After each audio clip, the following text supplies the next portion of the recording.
Welcome to Two Bees in a Pod. I am Bilola.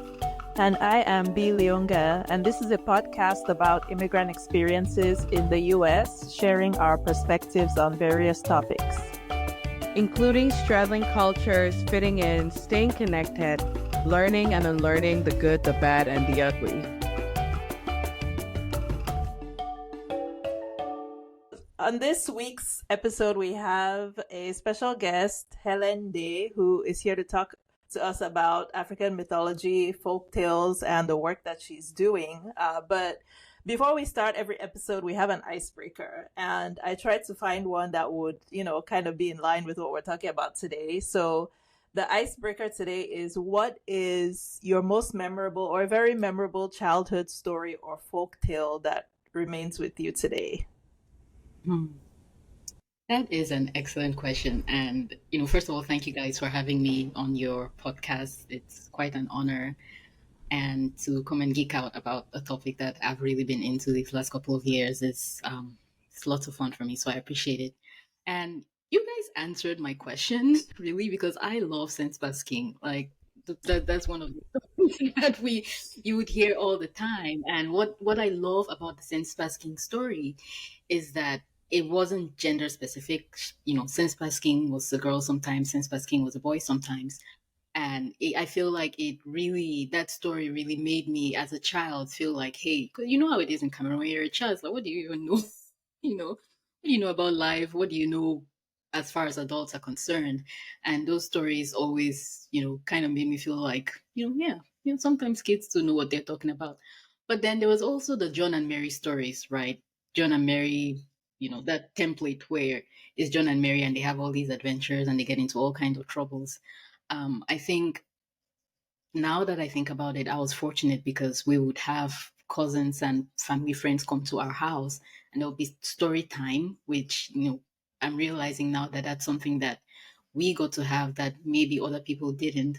So there's a sense basking, there's John and Mary stories, and then there is one about this brother and sister, and it's a sibling rivalry story, and it's a bit tragic.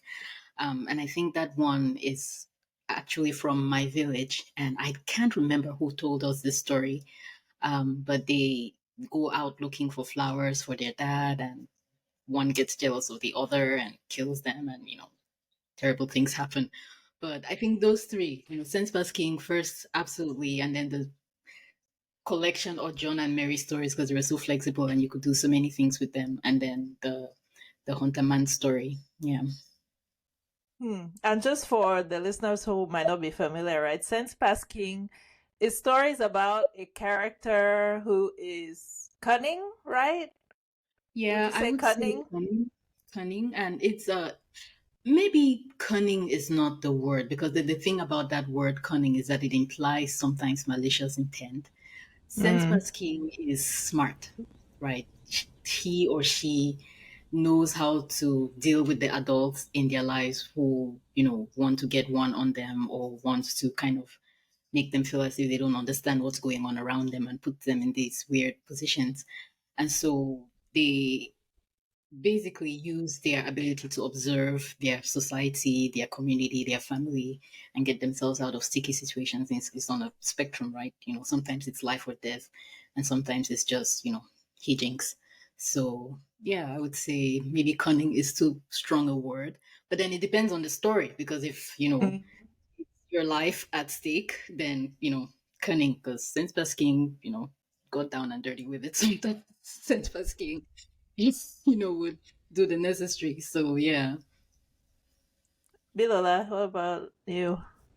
So, yeah, I talked about sense basking. I'm going to have to go read that book. It's falling apart, but I'll find it. Maybe post it on Instagram also because it's on Amazon. But I think another one where like the turtle, tortoise, I'm going to say tortoise in my very Cameroonian accent. The tortoise and other characters, and it was always like the in some of them there was malicious intent from the tortoise, and but it was always, I think there was one about like how the tortoise got the marks on its shell, and it had to do with somebody dropping them from somewhere. I cannot remember because I feel like there was a story about a what we'll call a pepper stone, which is basically a stone used to grind. For those not familiar, a stone used to grind food. And something about somebody threw the pepper stone, and then it turned out to be the tortoise. But yeah, there were a lot of these like the tortoise stories that were always used, and they're almost always used to teach some kind of a lesson. Yeah. Yeah. And like we were saying earlier before we started recording, the tortoise sometimes is not the protagonist. Sometimes the tortoise was a bad guy in those stories, and like the point of the story was to teach you a lesson about if you behave like this, this is what happens.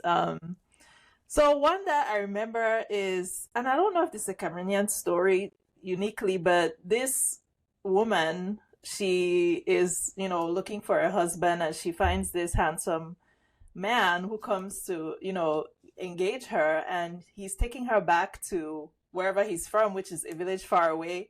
And as they're going back, he starts giving away the body parts that he had borrowed, right? So this, I don't know if it's a snake. It's not a human. You remember? So it's a snake, and as he's going to the kingdom where this beautiful girl lives, he's like borrowing somebody's head. He borrows somebody's arms. And then he comes to her very charming and handsome, and, she's wooed by him. And then they're going back. And as they're going on the way, he's giving back all the body parts that he borrowed. And she, realizes that her Prince Charming is, I want to say it was a snake, but it was some, non-human entity. And yeah, I don't know what the point of that story was, but I think about it sometimes. It's interesting that you guys brought up the tortoise and this story, because those are two themes, if you want to call it that show up not just in Cameroon, but pretty much across the African continent. If it's not tortoise, it's some other animal that is, given the trickster quality. So there are hares, there are jackals, hedgehogs, all these different animals who play that double role of cultural hero and cultural villain. And it's that flexibility which makes them the teaching tool, as you're talking about, Bilola, teaching children or people in the community, if you behave this way, then these are the outcomes. And if you behave this way, that's the outcome. But the story you're talking about, Inanga Beatrice, I know you've seen either one. The story you're talking about is another one that's fairly common, and in some cases it's a snake. I think in the Cameroonian versions it's usually a snake. I know Amos Tutuola, who is a Nigerian writer, one of the first African writers who really used folktales in his writing. In his story, it's a skull, right? The creature starts out as a skull, just rolling along and gathering body parts.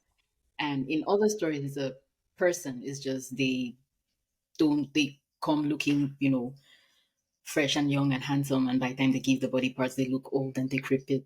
So it varies. And I've actually had a podcast episode on this particular story, and the general scholarship around it and conversation around it tends to be with, how it is on Africa, marry your own people, listen to what your parents tell you about who you should marry. That's generally the gist of it. But it goes, of course, there's a lot of context around that, right? It's teaching people how to value what they have, to take it seriously, to, be mindful of strangers that come in. And if you look at the history of the African continent, there is a lot of openness and adaptability, but there's also a lot of hard lessons learned about how you deal with strangers and how you allow them to impact how you run your society. So, but those are classics. Like, if you can't talk about African folklore without mentioning these two particular types of stories, because they hit all the right spots, I would say. Yeah. And then I just have to bring this one up because it's another traumatizing one. I want to say this is a Bakuri story, but I don't remember the whole story. I think I have a book on it somewhere. But this girl goes to somebody's farm. Let me not say girl, a child. I remember her being a girl, but goes to somebody's farm and poops, and she poops out her intestines. Like, again, I don't know what the point of the story was, but maybe it's like you should not poop in people's farms. But that is a Bakuri story that I remember from childhood. I have to find it. It's in a book of, again, specifically Bakuri stories that I brought back with me one time when I went home. But I remember it being told to me as a child, which is interesting. Anyway, Before we move, Maybe all but right. before we move on, I something think this. something that is fascinating or that I've just paid attention to right now is the fact that it seems like in all the stories, there's no ultimate villain, right? There's no one character that is always the villain. It's almost like everybody's allowed to be dual nature and be good sometimes and bad sometimes, which is real life. True that. True. Okay, so as I mentioned earlier, our guest today is Helen Nde, and she is the host of another podcast called the Mythological Africans podcast, which is also an online community. I don't know if that's the right word, where she shares and hosts discussions on African mythology, folk tales, spirituality, and I've even listened to some episodes where you're talking about music. So kind of, but all tied into, African folklore and mythology. So of course I have not done that justice, so I will let Helen introduce herself in her own words, and your project and your podcast. Sure thing. And I think you captured the gist of it. It's African spirituality, mythology, folklore, and culture, which you can't really untangle one from the other for Africans or any people at all. They kind of flow into each other. It's the stories we tell ourselves about ourselves, right? So that's mythological Africans in a whole. And it is, well, it started out as a community when I did more active curating, but these days it's more an information and resource platform. So if you remember the music episodes, for example, comes with lots of links to where you can find out more about what I talked about in the episode. So there is the community aspect, but not so much in the forefront these days. More learning platforms these days. Yeah. So we'll talk more about, how you got inspired or became interested in that subject. But before we get to that, so Helen is from Cameroon, like Bill and myself. She actually went to the same boarding school that I did. So just tell us a little bit about your journey, right? From Cameroon to America. What brought you here? What's keeping you here, maybe? And how maybe if you came here with a certain expectation of a career trajectory or even education, if that has changed since you've been here. Right. So I did most of my life in Cameroon. So I left Cameroon after I graduated university, and I was fortunate enough to come here with a green card. So as you probably are aware, that kind of sets you on a different path when you arrive here. So yeah, came here, gosh, 2008, and kind of took a few years to figure out myself and how I wanted to move. And like every good African child had the phase where I wanted to be a doctor, and then said that aside to say, okay, let's try something else. And found myself in public health, which is what I studied at graduate level. And since then, kind of had my one foot in public health research, but also in mythological Africans because I love research and I love culture. Matter of fact, anthropology was one of the things I wanted to study in undergrad, but then, I majored in science in high school, and, science has its own thing around it. So I didn't go in that direction, but found my way back there with mythological Africans. So I would say expectations, mixed bag. I think everything was just new and different, and the culture shock of it. Just like, what is this space? How am I gonna make sense of it? And how am I going to situate myself? And that has been a journey. I would say I read an article the other day where they said everybody's on a journey, and that is so true. It has been a journey for me. It's still a journey, right? You don't ever really figure it out at any age. So yeah, I would say it's ongoing, but still I find myself straddling that world of public health research and mythological Africans type work. Maybe that answers the question. Satisfied. It does. And Bilola was laughing because she could relate to the wanting to be a doctor. That was never a dream that I dipped my toes into, but I know Bilola at one point was imagining herself to be a future doctor. Yeah, I think it's almost a rite of passage. I wasn't. I went the engineering path before I veered off the rails. But so I guess it's either doctor, engineer, lawyer. Listen, you cannot be what you don't see, and it essentially comes down to those are the things that we see. So that's what we aspire to. Because I look at classmates who did things like maritime management, and I'm always like, what made you think about that? Like, how did you pick? It's just very curious because it doesn't feel like something that I would have ever considered because it was just I didn't see it. Yeah, that's true. And Helen, to your point about, kind of being funneled, right? If you do science, and that funneling starts way before even you leave high school. I mean, I didn't go to university in Cameroon, but yeah, in Form 4, when they make you pick your majors, it's almost like, okay, are you doing well in math, chemistry, and these other sciences? Okay, you don't have a choice. You're going to be a science. And I'm going to speak for myself. Not that I didn't like science, but I really loved literature. I loved history, but it never even crossed my mind. It was not even in my imagination that I could say, hey, I know that I'm good at math, but I actually want to study literature and history. Like it was not even in the realm of my imagination because how dare you, right? So there's a kind of funneling, and I really hope that for the kids today, that is not the case, but I don't know. I don't know. Yeah.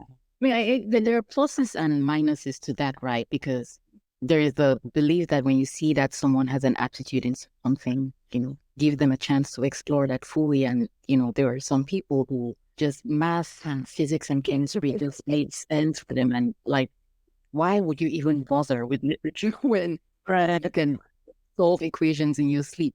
But then for those who could go one way or another, that funneling can really, clip wings and not in the best possible way. So I don't know anything about how education works in Cameroon really now. I was talking with my little cousin the other day, and apparently they have computer science at A levels now. Mm-hmm. I love it for them. I would now want to take Cameroon's version of computer science. Well, they have to start somewhere. Now, what do you guys mean? No, There's YouTube. They can learn more when you go home. it's not even saying that's not to say that is. My point is A levels was a traumatic time in my life. Um, it's been 20 years this year. I remember the exact dates I finished GCE because when I walked into Upper Seed, I was doing a countdown to June 23rd of 2004. It was not a great time. So I can't even imagine what kind of, like, as much as the kids might enjoy computer science, I just think that at the GC board level, they will ruin the experience for them because they'll give them multiple choice where all the answers look the same. You go, me and multiple choice. All right. Me and SB, give me a chance to wax poetic about whatever subject. Right? Okay, so was there a certain moment, spark, something, some event that kind of triggered your interest in this particular topic and, your adventure? Or was it just kind of something that had been building slowly over time? Both. And I love this question because it really makes me reflect on why I do this and why I enjoy it so much. So it built up, but 2016, that year, man, there's something about 2016, like there's a word people use. It was an ominous, portentous, there's a word. Catastrophe. No. There's a word. You were born auspicious. Yeah, that's a word. Oh, like 20, that's much I'm better. sure the people who know these things would say 2016 was an auspicious year because on the American front, you heard what was happening. On the Cameroon front is when, the whole thing was ramping up. And it was also the year I went back to Cameroon for the first time since I came here. So all of that colliding with having been an immigrant for so long, it made me really stop and look at myself from outside of myself. Like, okay, so when people see this Cameroonian girl, what exactly are they looking at? What does being Cameroonian mean? It really forced me to start thinking about that. And, it triggered this sense of, okay, I want to understand why I see the world the way I see the world, right? Beyond my education beyond, what spiritualities I've been exposed to, mainly Christian. And you grew up in Cameroon. Cameroon is what, 30-40%, if not more, Islamic. You get exposure to that as well. I wanted to understand what makes me tick, right? What really is it that makes me tick? And if you are into psychology at all, you will very often run into the Greek and the Roman myths, because those stories are used to explain so much about the human condition. And for me, I was like, well, yes, there are commonalities in the human condition, but I don't want to understand myself through the ancient Roman framework, right? I don't want to understand myself through the Celtic framework, as much as there's much that I identify with and find helpful and informative. What did my own people think about these things, right? What were the stories that we organized our lives around? What were the proverbs that we organized our lives around? What did it mean to us to be the way we were? So that's really what triggered it. And I studied journalism in undergrad. So there's a part of me that's always wanting to share things and talk, and I am a talker, at baseline. So I think that kind of funneled into this whole thing, which, I think in many ways has been good for me, because there's something about speaking publicly about a certain topic that forces you to really pay attention, right? Because you're coming up against people who know way more than you do. And you're coming up against people who are profoundly misguided, and you have to find a way to navigate all of that. So that's it in a nutshell, I would say. Just wanting to understand myself a bit better, and maybe create space for other people who are trying to understand themselves better in that way too.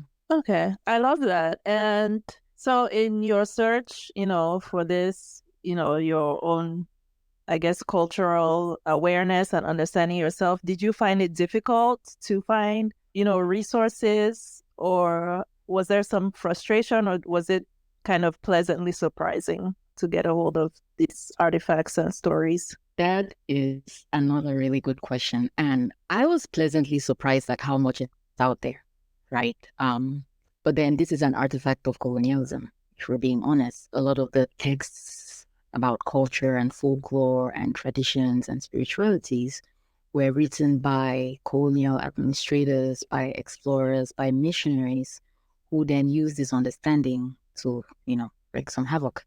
So there is a lot of information out there, but there's a way that this Congolese philosopher puts it. His name is Valentin Yves Mundimbe, and I'm going to read it here because I want to make sure I say it right.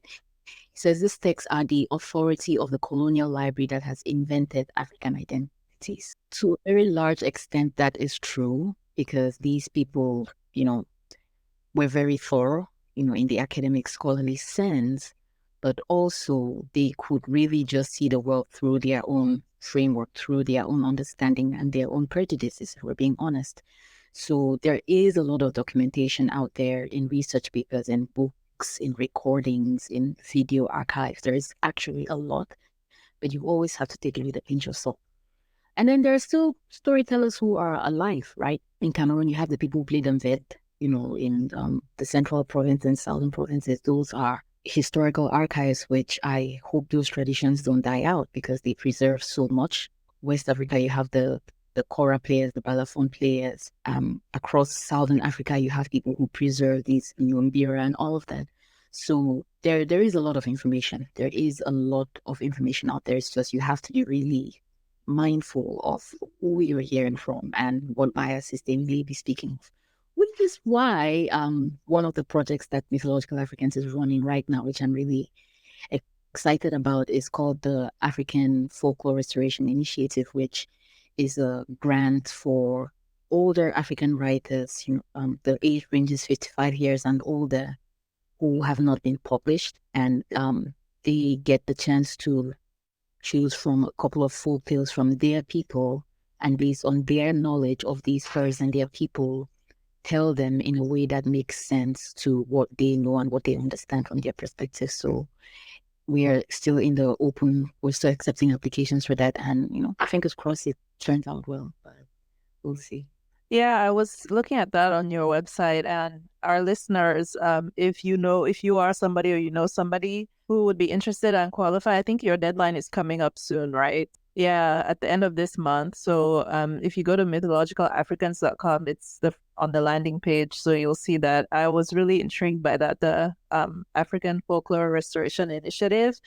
I think it's wonderful, and hopefully you get, some good material from there. So I don't know if Bilal has had this experience because she once told me a story about the Bali people and these sisters. And I don't know where you got that, information from, but Helen, you made a good point about Europeans, and colonialists being the ones to document a lot of our history, unfortunately, and a lot of things that I've learned about Bakwe culture, like, historically, and even things about like our mountain god Ifasamoto that I didn't learn as a child.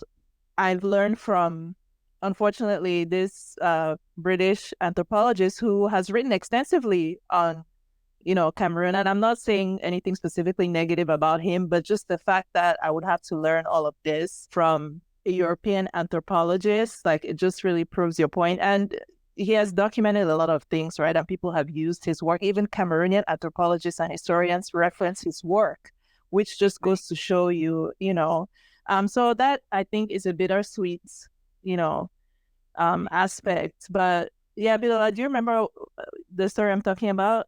Yeah, like the migration of the Bali Chamba and how they came to Mm-hmm. the book. I mean, I heard the story growing up, but there was a physical book, which fortunately enough in this case was written by Professor Nyamdi or Dr. Nyamdi, one of them. And so he is from Bali Nyonga, and we don't have. I would say in Bali Nyonga there's like a museum at the Vaughn's Palace where there is some archive keeping and some of those things are preserved there. I don't know what it looks like today, but there was some, and we used before we had the crisis, we used to have Leila, and Leila was like a celebration of culture and also helping to make sure, that we were telling the stories, our stories, and how we came to be every year in a festival kind of form. Nice. Yeah, to your point, I hope that the crisis has not, because that's something that I didn't think about. Obviously, like it has impacted people's livelihoods, and, their businesses, industry, and all of that. But I wonder how it has impacted those kind of historical artifacts. Yeah, traditions that even if you return back to normalcy, quote unquote. And especially because we have, I wouldn't say in Cameroon, we have a lot of like funds who are traditional rulers, and those positions have become politicized. And so, with the current crisis, depending on which side your ruler is leaning, chances are when the people get mad, is the palace safe or are these things safe? Because they don't see it as custodian of the culture. They see it as just that person who is in charge. Or even in Nigeria currently, you have the Emirate of Kano, where the whole thing has been politicized. So basically, it's like whenever they switch governors, they depose whoever the emir is, and they put their own, their own person. And I there's something really bothersome about that, because as is, we struggle to know a lot about our cultures and our history, right? And then when we get politics involved, and now everybody, I find it completely disrespectful to the authority of the throne, because I think that we don't value our cultures and our customs as much as we could. We tend to hold on to things. Which brings me to a question I was going to ask Helen, that do you run into people sometimes when people say that is not our culture, and you have to explain to them, in fact, like this is the history and this is in fact our culture versus what you know now, which is tinged with colonialism and religion, Christianity in it. I use an example of, I always fight people in this battle of like skirts or dress in men, because when people start screaming about, oh, you're dressing, you're learning, I say in the Northwest, we wear the togo, and the men's thing is two pieces of cloth that, they tie. I always laugh when men tie that because I'm looking at their legs, like their legs are all exposed. In the Southwest, you tie, they call it a sanja, right? The wrapper that the men tie. It's a dress. Whether we call it a sand, it's a dress. So how is it that when a man now wears a dress, it's like, oh my God, that's not our culture. But technically in our culture, men wear dress. True that. Yeah, yeah, that. I mean, yes, to your question, yes, definitely run into those. That's not our culture things. And part of publicly curating mythological Africans was, very consistently and patiently without escalating, because social media is not the place for nuance. Sure. And it's exhausting either. It's like, it's part of why I don't have the emotional or mental bandwidth for it right now. Just having these, and it's over and over and over, either on the same topic or, in a different context. And it's necessary, there need to be people who just persistently push back to say, hey, forms of dress, like there's just you just can't draw a straight line and say this has to be this way and that has to be that way. Nobody on earth does that, right? Like the only people who adhere to such strict standards are the progressive iterations of different cultures. And even then you'll find people walking through loopholes. So you can't even say it's a European thing, because you look at European culture. There was a time when it was a men who wore heels. So, and waves out, and the waves that powdered their faces and all of that. So you just can't. But then one thing I find myself coming back to, right, is, looking at our African situation to normalize it, right, to make it equal, to say this is not unique to us Africans. Because I'm willing to bet you go to Asia, you will have these conversations. To Latin America, you will have these conversations. You go to Europe, right? Because there's European culture, which is the indigenous, like the people of the land.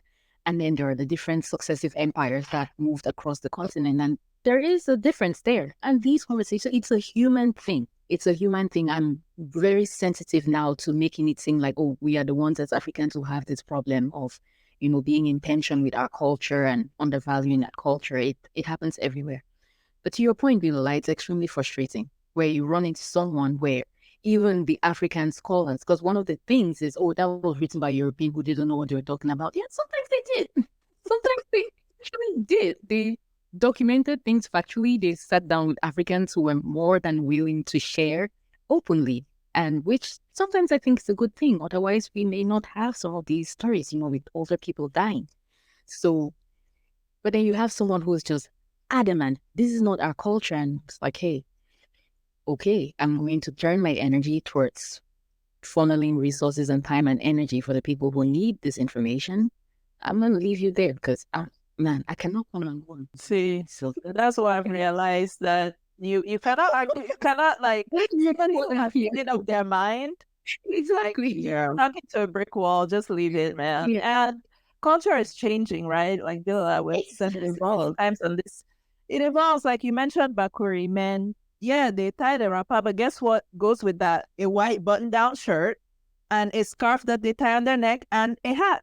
A lot of those items are not traditionally African, but will I look at a Bakuri man and say, oh no, you're not dressed? No, that is now our cultural wear. Exactly. Yeah, it was interesting. You want to know what's even interesting? Take the Kaba, for example. Kaba is a classic Sawa, right? Bakuri, Douala. And I found them trade. Yes, I was shocked. It's like, hey, can we just all calm down? Can we just all take a deep breath, and calm down? Hear the history of the Kaba, please. Apparently, European arrivals to, the Cameroonian coast were scandalized by the fact that women were walking around freely, seats flapping in the breeze, right? Douala is how to live that. It's just completely, they were like, no, we cannot have this. So they devised this whole mechanism, of course, which benefited them because this cloth was being imported, right? That's cotton, yeah. There's always that tension in it. And now we have Kaba, and we claim it was made such a beautiful thing out of it. I think the Kaba is one of the pinnacles of African style because the things that you see some of these tailors do with it, maternity style, it's classic. And I love it, So what are you going to say now? Are you going to reject Kaba? No, of course not. Yeah. So it's ours now. It's like the fabric, right? It's the Dutch wax, Holland wax that they brought from Indonesia actually. And now it's like it's ours. Nobody's taking it from us anymore. It's to the point where you will see Africans accusing other people of cultural appropriation because they wore Ankara. I'm not making any statement either way about that sentiment, but I'm like, that just goes to demonstrate something that was introduced to us. Now it's ours. We cannot say it's not our culture. It's ours. Yes, another thing, it's like in Nigeria, in this way they're going to catch me. It's one of the Southeast cultures. I mix up the Efik, but I think it's Efik, right? Efik brides wear this elaborate dress that leans back to like Marie Antoinette days. And it's like, but that is now what is an Efik bridal dress. But it's definitely a straight line to European attire. But nobody's like, at this point, are they supposed to find something else? Like, when I see that, I don't think of Marie Antoinette or anything. My first thing is that that's an Efik bride. So it's theirs now. Right. And it speaks to the point Enanga was making. Culture is dynamic, right? And I feel that we as Africans rob ourselves of our rightful place as global cultural tastemakers from antiquity when we refuse to acknowledge that we've always been in conversation with other parts of the world, right? And think about it. The Silk Road, right, actually ended on the West African coast. So for centuries, thousands of years possibly even, you had people from China all the way to West Africa with goods, with stories, with beliefs, with all these things. It has always been happening. So there's a sense of preserving cultural identity, but there's also, one, claiming your place, right, as people who have been shaping humanity from the get-go. To say we have been importing and exporting, because you go to the Middle East, you go to India, you go to China, you will see traces of things that were carried there. And the same as you see traces of things that have been brought back. And that is normal. It's the human condition. You cannot escape it. It's just finding yourself in it and making sense of it and understanding how you can continue to make it work for you. Because that's where things get, squirrely. How can you make it for you without focusing yourself? Yeah. Exactly.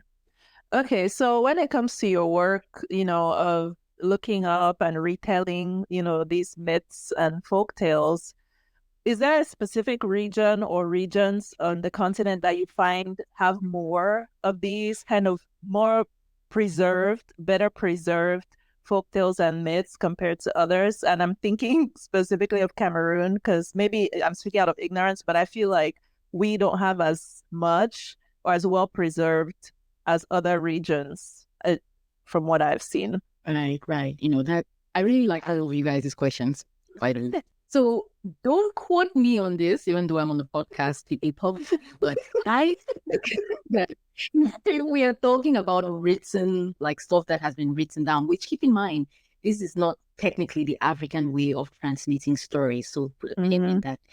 We are talking about written documentation. I would say Southern Eastern Africa really has, a lot of texts and analysis. But then also West Africa, because of, the trade that has been happening since, goodness knows how long. So, and also Southern Eastern Africa, because they didn't have a whole lot of French colonization. And if you know anything about French colonization, they had the assimilation thing where it's like, so that did a bit of a number in Northwest and Central Africa. Again, I'm not writing an academic paper here, so theorizing, hypothesizing, could be confirmed, could be refuted. But that's the impression I get from how much I have looked at many of these stories. I think just by sheer volume of texts, East and South Africa and then West Africa will take it. But then, just 2 years ago in 2022, this Senegalese anthropologist, I think he's from Boston University or something like that, his dad passed away and he was going through his father's papers. And he saw this script that was like Arabic, but if you scream just like that, it's not quite Arabic. So he started asking about it, and we were like, oh yeah, that's Ajami. That's a script that, we adapted from Arabic, but it's Wolof.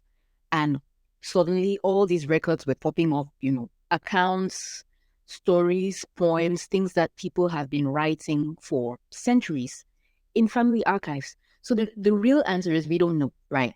Because if you take sources like that, you take what is still being documented. Again, you have to remember, in Southern and Eastern Africa, large swaths of the population still speak the indigenous languages. So the stories have not quite gone away. The songs have not quite gone away. The sayings have not quite gone away. If you are on social media, when South Africans start going at it, Indian. Bruh. It's crazy because last night in Italy, there's a long years out there that you're just not a part of. So the real answer, I think, is that we don't know. And if we are looking at, empirical documentation, I would put my money on Southern and Eastern Africa being, the people with the most texts, followed by Western Africa. Again, don't quote me on that. That's. I want to ask, because we know that Cameroon has a lot of indigenous languages. For a very small country, I feel like we have a lot of languages. And it's fascinating because some of these languages, A, has nothing to do with B. Like, you have neighbors in a very close geographic area. I would use Balinyonga, for instance, where some of our neighbors are Dengemba, like we share boundary with like Batu, and on another end, like Bafochu and Santa. And then we share boundaries with the Meta, who are Menemo, and then with Batibo, who are Mogamo. These are all completely different tribes, different cultures, different languages, but we're not even a big country. And I feel like that also makes it hard for us to keep our stories because, one, it's like a group of 20,000 people speaking a language, and then we have immigration and we're losing the languages by generations. And then just, like that, as opposed to East Africa, in Kenya, for instance, where a large majority of the population speaks Swahili. Sure, there might be other languages, but there's like this one unified language. In South Africa, I'm not sure if it's Zulu that they're always tweeting in, because you start reading the tweets, you start reading them, all you see is baton, and then it's like, oh God, that's not that. Oh my gosh. Yeah. What's interesting is that I don't remember if there was a paper I read or passing comment I saw, but they were theorizing about why West Africa has such these dense, different languages seemingly, packed into one area. And part of it was that it was a survival strategy, right? Once the slavery that started going on and all these things were happening, people had to figure out a way to know who was trustworthy and who was not. So language evolved out of that for people to find ways to keep themselves safe, right? With code signals, way to say things to, know if this person was really safe or if this was someone who was going to betray you.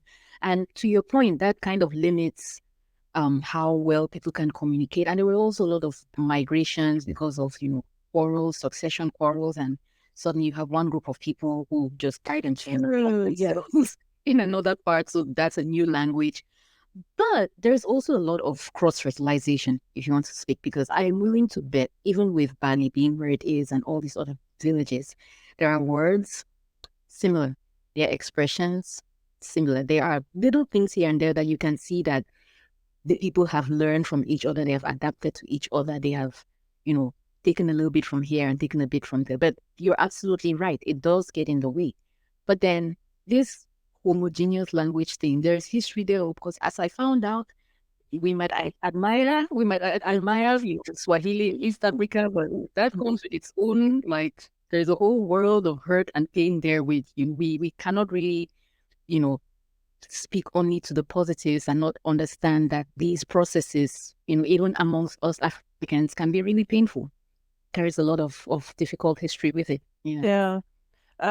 So we mentioned colonization earlier, and obviously that has had a huge impact. Like you were talking about the French, policy of assimilation. That's one part of it, but then also Christianity and the demonization and villainization, right, of traditional African spiritual practices, where, like you were saying, like a lot of those folk tales and myths are intertwined with traditional spirituality. So when, in the process of colonization and along came with it Christianity, these spiritual beliefs have become, and I'll speak for Cameroon, right, where they're almost almost non-existent. And then people in our generation, even you find them demonizing when you see there's a wave of people who are trying to go back now and explore these ancestral spiritual practices. And you find Christians kind of, saying, your ancestors are demons, you cannot talk to your ancestors and all of this. And it honestly makes me very sad. And I don't know if you can speak to that, how Christianity, but let's also remember that Islam was also a colonial religion. And in Cameroon, I believe it just came a little bit earlier, but Islam as a colonial religion has also had an impact on traditional African spiritual practices. So how has that impacted the preservation of these myths and folk tales? And is it more apparent in one area versus another, like we're asking earlier? Again, awesome question. Love it. Because I run into that all the time, curating Mythological Africans. And first, I would start with a caveat, right? I am speaking as someone who is figuring this out for themselves. I'm not speaking as any authority in any way, shape, or form, right? Terms and conditions lie here. Disclaimer. Disclaimer is hearing me. Terms and conditions apply. But when I think about this question now, right, and this is not in any way to minimize the impact that colonialism had, because we all know it did a number. Like, it did a number, and we are still, in many ways, staggering under the weight of just what happened, right? Whether we're talking Islam or we're talking Christianity.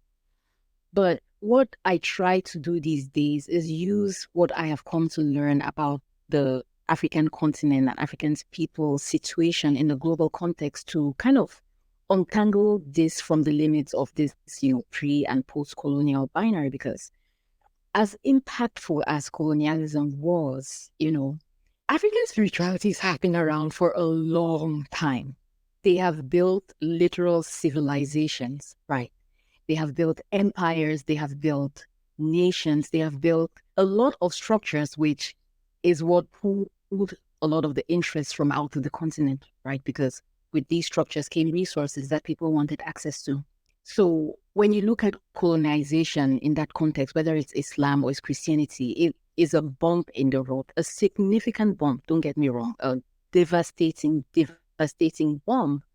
But personally, I think and this, I don't mean this to be callous, there's an opportunity to learn something here, right? Because what it did was it revealed the strengths and the weaknesses of the spiritualities, right? The pressure that colonialism in particular, right? The slave trade kind of did a lot of structural damage on the mind. First of all, depleted population, sowed a lot of mistrust in communities where people sometimes felt like they really couldn't trust each other, especially on the West African end of things, but also on the East in many ways. And then, colonialism just came through and it was almost like the death blow. But it wasn't really, because even in Cameroon, where, people have a very aversive attitude, when the rubber hits the road, when the doo-doo hits the fan, many people turn back to their traditional roots to understand what is going on. So it's still there. It's still there. Is there a lot of misconceptions about, a lot of misunderstanding, a lot of fear and apprehension? Absolutely. But I think I personally, the approach I'm taking now is to see it as an opportunity. But the thing is, we have to be honest with ourselves, right? We have to be honest with ourselves about what were the strengths and the weaknesses. What did this devastating episode reveal, so that we can, rise on the wings of ancestral triumphs. Because in many ways, the fact that we are still here, right? We still see ourselves as Bakri, as Ali, as Bafanji in my case. It means something. It means not everything was taken away, but we have to be honest about how this thing happened, why it happened the way it did, and learn from the mistakes and not perpetuate the errors. Because when you think about it, what does spirituality do? First, it's a tool for community organization. It's a tool for governance. It's a way to help people see themselves in each other and, work with each other, communicate with each other, and be with each other. But it's also a means of personal development. So those things have not gone away. They are still a very, very real aspect, whether you're looking at it from a spiritual, from traditional African or Islamic or Christian. And colonial agents, and this included, the missionaries, what they did was that they studied African cultures, got a clear understanding of the stories, or as clear as they could, understanding of the stories well enough to know which weaknesses to exploit. So there were a lot of strengths that stood the test of time. But because they knew so well which weaknesses to exploit, that's what made them so effective and left, African people shook to the core. It's because when you've placed your faith in a way of seeing and doing things, and then you have someone who and if you look at spiritualities everywhere, they have, the aspects that keep it together. They have the load-bearing beams, as they call it, where if you shake that beam a bit too much, you can really destabilize the structure. So these people studied, got an understanding, so they knew just where to hit. But they didn't take down the structure. That's the thing. They didn't crumble the whole thing. They just sowed a lot of mistrust, a lot of not understanding, and then presented an option which, to be fair, Islam and Christianity did not rise to where they were because they were bad. They have things that they offer too, as does every spiritual endeavor across the world, because at their core, it's how do I get along with my fellow human being? How do I live on earth? And if you take away all the politics and all the mess that gets put into religion and spirituality, that's what it is at the core.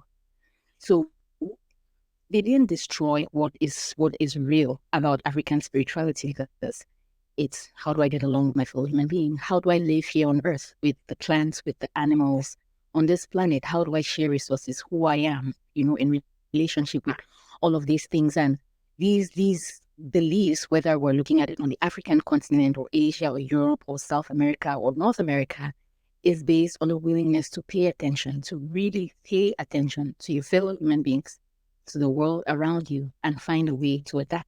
That's not gone away. So was there a devastation? Was there an undermining, a deliberate, malicious undermining? Absolutely.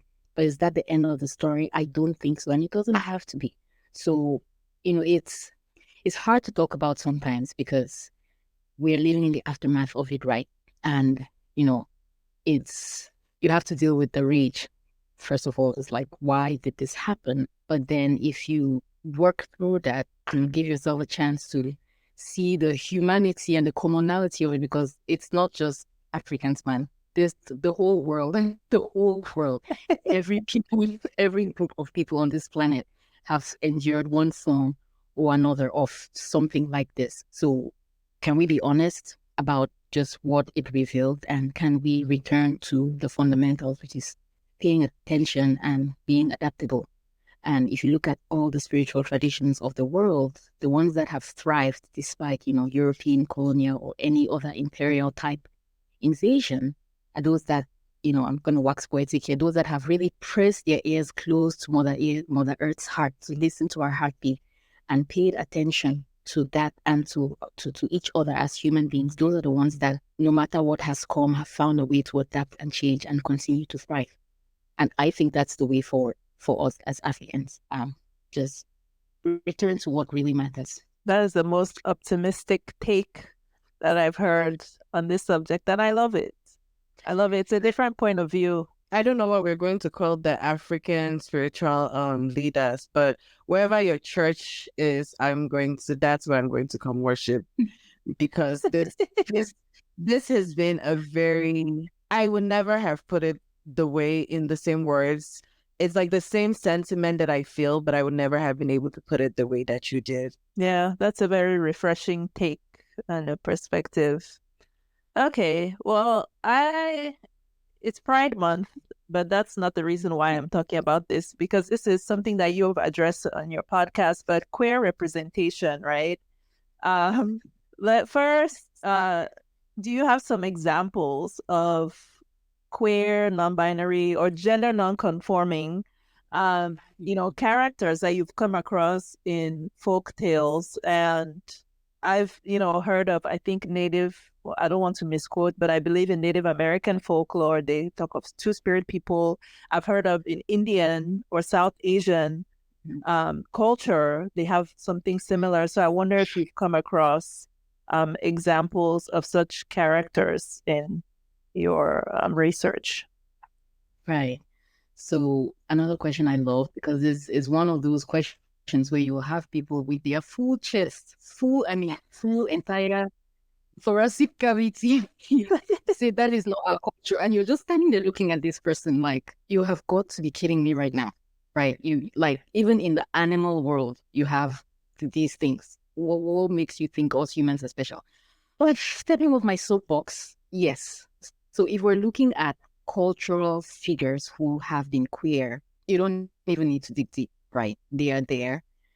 The thing is, African culture, right, in general, have a way they talk about sexual matters. African cultures, no matter where you are, whether you're in North Africa, South Africa, East Africa, West Africa, Central Africa, there is a way in which people talk about sexual issues, which personally, I think it's great. They use coded language so that the people who should not be privy to that information because they have not matured enough can be, I think that's great. I wish we could implement some version of that in today's world. So that's what makes it challenging from the folklore and mythological perspective, because I'm willing to bet I have read a story and I'm like, oh, this is a cool story and the moral is D, D, D, D, D, D, D, D, D. Meanwhile, someone who knows that culture will read that story and be like, oh, you sweet summer child, you don't even know.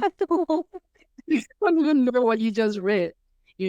So that's one challenge of it. It's definitely there. It's just sometimes you don't know. But if we're talking anthropological documentation of people who were queer, whether we're talking lesbian or gay or bisexual or transgender, without question. And I have a whole series on this, on the Mythological Africans, YouTube and podcast. So if you go on YouTube, you have the slides and pictures and examples with references, a lot of which are European, but we've had the conversation before. Just because they were European doesn't mean they were always wrong. That being said, in folklore, one of my favorite characters, just openly, flamboyantly queer, comes from the Kabyle people in Northern Africa. And these the Kabyle or Kabyle, one or the other, but they are the what they would call the Berber people, but they're moving away from that term now. I add undertones of Barbarian. I think the correct way how they prefer to refer to themselves is Amazi, and they are the indigenous North African people who evolved the traditions before Islam came. And so that's a story from that part of the world. And this whole his story came from a German explorer who did a lot of work on the African continent and then had a, come to Jesus moment where it was like, wait a minute. I'm amongst these people. I talk with them and they crack jokes and they say things about sex. And I know this is about sex, but there are no documented sources about, those type of stories. What is going on here? So he set out specifically to collect these kinds of stories. And so Leo Frobenius, it's called African Nights. And again, with the caveat that this was written by, a European. So take it with a pinch of salt. A lot of the stories are heterosexual and they run the gamut of, beautiful romances to people being awful. So, but there's one story from the Kabyle people about a young man named Simoa Ben Abid. And what I love and hate the story. Let me say that first. What I love about the story is that he is this young, handsome, just one of those handsome men that if you don't acknowledge that he's handsome, something's wrong with your eyes, right? He was that good. And so when he finally comes into himself and feels his passions arises, he goes off to a dance and he starts dancing and just everybody is entranced, like, who is this guy? And so he's like, you guys want to see a dance? All right, bring me bangles, bring me earrings, bring me women's clothes. People will see dance here. And so they brought him all the things, women's clothes. They got him all well outfitted and he danced. And everybody, men, women, old, young, they all fell in love with him, chasing the guy all around. And so Simoa goes on a rampage. And that's where I'll stop. Because in my opinion, whoever told this story obviously was not a fan of queer people. You can tell from the way, the story is told, because even though there is definitely one case where it was not consensual what he did, but in every other case, they were there for it. He was hoeing. He was hoeing. Let's call it what it is. He went hoeing, and he does, but then I hesitate to tell the story sometimes because it feeds into the negative stereotype, right, about queer people, that, that's all it's about, hoeing, which is so patently not true. It's actually disturbing, like how that, I mean, heterosexual people, come on, damn, let's be really gay. So anyway, so his story is great because first it starts with just the joyful freedom of this guy luxuriating in his queer identity, and then he goes on this rampage. But I think that's the most obvious example I have, again, because I love him to death. I have of a queer character. But again, I'm willing to hazard a guess that there are many stories out there which, again, a lot of the people who wrote these stories were one. Again, let's dial it back. When I think about the fact that the African continent was explored and documented, in that sense, by people from out of Victorian England, the most sexually repressed, like, let's be real. I read there were many stories where they just made the sign of the cross and they're like, we are not even going to touch these ones. Like, I bet there are so many of those stories, and we've lost out on a lot of that, right? Because with African people being how we are now and having the prejudices, many people probably think these stories are not worth being told. But again, with a caveat, because there is a lot going on under the surface in languages that we don't know, in languages that we don't speak. And, I say good. Let the stories thrive. Let them come up in whatever way they can. Folklore is a dynamic thing. Come say hi to the girls. My cat who loves to be on video. Are you coming? No? Right, that's okay. You can do whatever you want. Yeah, so Simoa Ben Hamid is definitely my favorite. I mean, make up your mind, girl. Seriously. There you go. Say hi. What's her name? So that we can introduce her. Her name is Annie, and she has like just a sensor for when I'm on camera, and she has to come and say hello and make herself known. Okay, have you met the girls? Have you made yourself known? Just don't scratch me because you do that. That's a fluffy girl. I have a question because I think I don't remember, it's not a few years, but so growing up, I was raised Catholic, and they tell the story about St. Charles Luanga and the first African martyrs. Mm-hmm. And I don't remember where I saw it, so I avoid telling this story, but I read something or somebody said, do you know why they became martyrs? Because they were supposedly burned alive. And it was like they disobeyed the king. And it's like, why did they disobey the king? And nobody there, at least it doesn't seem anybody at the time would tell that story. And so it might be a rumor, fact, or fiction. But the version I heard was the king liked a young boy, and he would have pickings from wherever. And it was, it was just business. And then Christianity came and somebody said it was wrong. And so when St. Charles and companions, those were the people who said no at that time. And that's how they became martyrs. Right. Yeah. I personally speaking, I believe the story is true about the Ugandan martyrs. And I believe it was the king at the time, because I actually had let's call it a conversation with someone on Twitter about this. Now look up his name because I don't want to say it wrong, but he's one of the Kabakas, Mwanga 2. So according to some sources, Mwanga 2 was gay, and being gay and a king meant he could really do whatever he wanted, consensually or non-consensually. So it is documented that there have been kings and queens on the African continent who had female companion. Yeah, so that's not even up for debate. Some people will say this Mwanga thing is a way to discredit African systems, but I think, personally, based on the sources that I have looked at, I really believe he was gay, and I really believe that he ran into this episode where he had this group of people who he said, by my right as king, I can do what I want. And he said no. And he said, okay, then you die. Which, again, I try to do this thing where I see don't make it so African. It seems like it's an African thing. This has happened in every culture. Like, it's a thing that happened.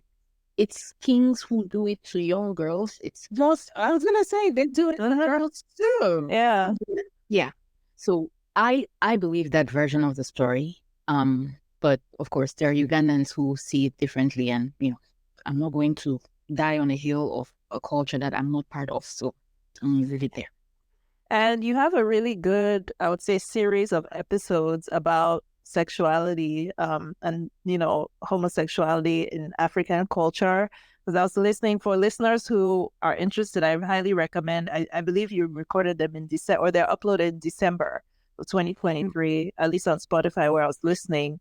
And it's like a series of episodes where you talk about, discussions about gay people, attitudes towards gay people. I think you even in one episode you talked about, which is something that I've heard, and these husband wives, I believe. I've heard about it in Nigerian culture. I don't know if it's in other cultures. So just different. And I think this is not an African thing, but in general, as a whole, as people, we think of sexuality as some kind of like binary, or like in boxes where it's so very fluid, in terms of the physical relationship, the emotional relationship. Like those husband wives that you're talking about, it was more, I think part of the motivation was the preservation of property, right? In one sense, yeah, and not necessarily entirely motivated by romantic, intentions. So those, yeah, that's really interesting. That culture, if our listeners want to look into that. Right, and to reemphasize something that you said, it's not binary. It's not by any stretch of the imagination. It's on a spectrum, and it's circumstantial, right? Things happen, cultural dynamics change. It's not always clear in that sense. It's fluid, and that is the human condition, and it's a mixed bag, because you had, traditional African societies that were violently homophobic. Like, let's not even get it twisted. It was on site. They didn't play about it. They did not play about it. So in that sense, the people will say, oh, that's not African culture. Maybe they are right. We have to give space for these things. We have to give ourselves the grace of being human. I think we tend to be a bit harsh on ourselves as Africans sometimes, right? Like, we have to get it right. We have to have the right opinion. We have to be the people who, had things figured out until colonialism and slave trade came up. No. We were human with everybody else, getting a lot of things gloriously right and getting a lot of things just wrong in so many disturbing ways. It's the human condition, as it is right now. It really is. Yeah, and I think something that gets lost, or there's this strange attitude. It's like what you're talking about. First of all, we have divided our history into post-colonial and pre-colonial, right? And yeah, that was a huge event. But then we also have, you hear people talking, and it's not just Africans, even African Americans, they kind of speak about pre-colonial African societies like they were this utopia, right? But to your point, number one, they were not monolithic. So there were different practices all across the continent. There was homophobia in some. There was misogyny rife, in many, but okay, so that's our culture, right? Does that mean that it's something that we should adhere to today? No, just because something was anciently practiced, we can say, okay, yeah, homophobia is wrong. Wherever culture you're from in Africa, if homophobia existed pre-colonial, that doesn't mean that you should continue to marginalize queer people today. And I think that's what the key piece that's missing from that conversation, at least when I find myself arguing with people on social media. That's kind of where I think we get lost. Yeah. And I think that people forget, or like in more contemporary Cameroon society, right? Where if we consider that language is an indicator of like culture and society, right? And I think we've talked about it, where I say growing up in Cameroon, there was a term boy girl, right? It was and we use the term like, look at that boy girl. And I don't think it was, I would just say, I don't think that when I used it, I meant something. It was just more often than not, it was like an effeminate man. Maybe the adults had a different connotation. But I always say that the fact that we had the language for it means that we noticed that there are people there. It's not new. It's not something that we just learned because we have cable or the internet now. It's something that was there and it existed in the language. But people get very funny. Yeah. Mm-hmm. Yeah. And I blame Christianity. I blame Christianity for a lot of things. I'm not as what's the word? See, I don't have that my takeaway approach. So my takeaway today is not even Christianity. It is the fact that Christianity came from people who came from Victorian England. That I think has been that has been my takeaway today. True. And French, whatever their culture was, I'm pretty sure it was similar to.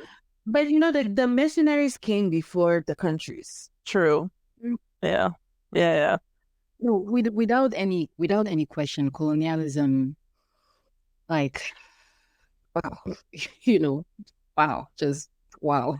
But I like you guys pointed out, these days I try to, because otherwise, what are we going to do? It's happened. It has happened. It has happened. I try to say, okay, what can we learn? How can we orient ourselves, one, so something like this doesn't ever happen again, and two, we emerge out of it really seeing ourselves, really having some understanding, some grace for ourselves without, adding, I don't know, salt on the wound or however you want to put it. Just because time, we're crying colonialism. Internet has not even started it. Like the digital age has not even started. We are still reeling from look, and then that's the danger if we don't find our feet. And to the credit of many Africans, not just on social media, but even within countries, there are a lot of people who are starting to be like, okay, like we have to be careful about how we approach these things. We have to be discerning, to use a word, because it's straight ahead, right? The world is at the same time this gigantic place, but it's tiny now. We can know what's going on in a Mongolian village, high on the hills, high in the life of a Mongolian farmer. So the world is massive, and at the same time, the size of a pea right now. And it's as we used to say, the temper, it's going. It's moving. The hand of time is constantly moving. So we should definitely pay attention to what happened in the past, but keep a firm eye on the future. Else, we're gonna lose our grip. Like that, it can happen. Agreed. And I can't stop laughing. You said day in the life of a Mongolian farmer, and that's true. The funny thing is, I could see that picture with the yak. Like, yes, I think that is actually a TikTok. Sure. I'm pretty sure it exists. It's just she said it so fast. Like, yeah, hey, she said, we can know what is happening in a Mongolian village, and she said, yeah, day in the life of a Mongolian farmer. It's true, and that's what I love about the internet, to be honest. Like, it's, all of us cannot travel, to the mountains of Nepal, but we can see that. Sure. There's a monk. There's actually a monk on, I'm sure there are multiple, but there's one that I keep seeing on my TikTok, and he's always like on live, and a Buddhist monk. Buddhist monk? Yeah. Like, imagine that. A Buddhist monk, like, documenting, his life. I love it. My brother and I once, when my brother was maybe 10, traveled, and it was a transatlantic flight. I only think it was like US to Europe somewhere. We sat beside this Buddhist monk, and my brother is hell on wheels. Obviously, the monk was meditating and he's smiling. My brother took over his TV. This man is sitting there, and my brother would tap in to ask questions. Wow. What was his reaction? Of course, he answered with patience. He did not show any kind of impatience. But I felt for him because, like I said, my brother at that age was hell on wheels. And he just no chill whatsoever. Like, one, it was bad enough he took over the man's TV. I don't even know how he got the control. But he would tap him like he wanted a pen for something. He needed to ask the flight attendant. He was constantly tapping this. I guess anyway, that was his trial of the day. That was. I was just going to say, if I know anything about Buddhist meditation, he probably used that as an opportunity to practice patience. Okay, you know, it's especially if he was a child. Then That's so funny. All right, Helen. So, what is next for Mythological Africans? I know you'll be working on this, the Folklore Restoration Initiative, right? And it says that all the stories that you gather will be published in an anthology. Is there a timeline you have in mind for that? when I start projects, I like to, get it done. So I'm hoping to have it all wrapped up by the end of the year. But that depends on how people show up. Of course, this is a new group of people that I potentially will be working with, and I'm anticipating a lot of orientation might need to happen on, how to navigate online resources and things like that. And the goal is to make it as accessible as possible. So in my dream timeline where everything goes without a hitch, this will be all done by the end of the year, but we'll see. I think that's the best answer I can give. And otherwise, just, see what the year reveals. I think a growing edge for me with Mythological Africans has been letting things be. I think for many years, because I was trying to prove a point to myself, first and foremost, but also trying to build a platform I was on like nonstop. I started Mythological Africans in 2020, and I think I took my first real break from it in March of this year, where I did absolutely nothing. So I've been on for such a long time, and it has become so much a part of my identity, my self-concept. My edge now is how can I let that go a little bit more, not to say stop it completely, but give myself space to see how I can explore other things. So mainly with the podcast for now and the AfriGrants, and then we'll see how it evolves in the future. Nice. All right. Well, listeners, viewers, you guys can keep up with Mythological Africans on mythologicalafricans.com. As Helen mentioned, there's YouTube episodes, the podcast. If you're listening, I listen on Spotify. Is it available on other podcast platforms? Mainly Spotify and Apple podcasts that I'm aware of. I'm not really keeping track of elsewhere. And then on Substack, which, you probably want to subscribe to the Substack. I don't know if it's a newsletter or account, something new every day, but subscribe to Mythological African Substack platform, because that's where you get, links about the podcast episode, monthly newsletters, rounding up what's going on and what you might be wanting to pay attention to. And you can also listen to the podcast on there. If the opportunity presents itself, I might start doing conversations again. Because when Mythological Africans was really active on Twitter, we would have the Twitter spaces where we would get together and talk about things, which was really fun and really an opportunity for people to share.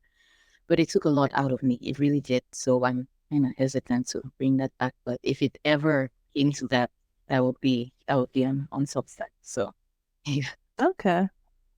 All right. Well, thank you so much for joining us. It was really a pleasure. This was such a great conversation.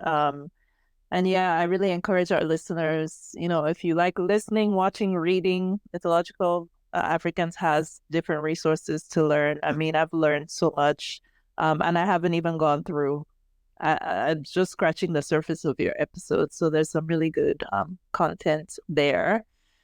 All right. And you should also follow 2B's Pod on Instagram. Oh, I forgot to ask, are you on social media? I am on Substack. On Substack. That doesn't count. Very. I like if you want to keep up to date on stuff, then you probably want to subscribe to the Substack. I have a Twitter account, but I don't go there. I go there now because I want to push this grant thing. Mm-hmm. But the YouTube channel, we'll see. But there's a lot of videos there if you want to listen. And the Twitter account is actually a great resource, because if you go in the Twitter search bar, and you do at Mythic Africans and I don't know, fairies, you pull up everything I've ever tweeted about fairies, quote unquote, in the African context. So I still go on there to search, like if I was writing something or I'm, trying to think through a process, I go and check what I have written. So if that's of interest, the Twitter account is still up, and there is the Substack where I've moved. I had a Medium account where I would do essays, and there's a lot about Cameroon actually.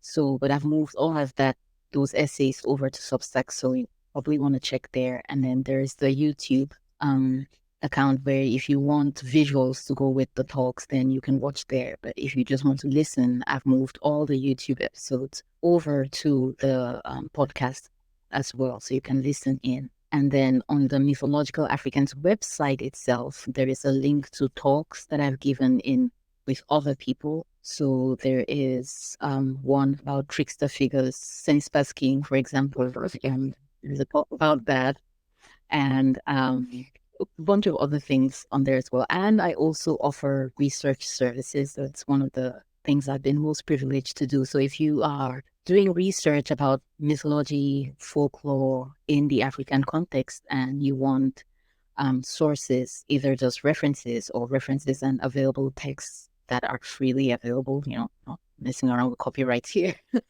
but that have been fact-checked, and you get, the context, things you should be watching out for, the biases and prejudices, then I offer those services as well. Okay, that's very useful and good to know. All right, we always end our podcast with a proverb. Okay, so Bilala, until next time. Country stick, Saviton, country fufu. We're gonna let Helen give us her interpretation. Oh, I'm gonna be very African and give an interpretation with another African proverb. Okay. Every bemben pot. Oh, I love it. I love that. That's perfect. So for the listeners who don't speak pidgin, so every bemben pot get a bemben cover. Well, there's an English version of that proverb though. Every pot has its lid. Not necessarily bemben, but the bemben is what gives the thing the juice. It's what gives it the juice. Okay. Every bemben. How would I interpret it? How would I tell you that? Every pot has a curved lid to match. Yeah, every Tupperware has its lid. that too. I mean, there's something out there for it. So isn't there's something for everybody, or like there's somebody? I don't know. Yeah. Things always find their match. There's definitely an English proverb or something, a French proverb, something. Yeah. Okay, I love that. Yeah, everybody has their match or their thing, or well, not even necessarily in a romantic sense, right? There's always you have your space, you have your corner, you have your community, you have your people, and if you have not found them yet, don't despair. All right. I like the country stick and country fufu and do that first week.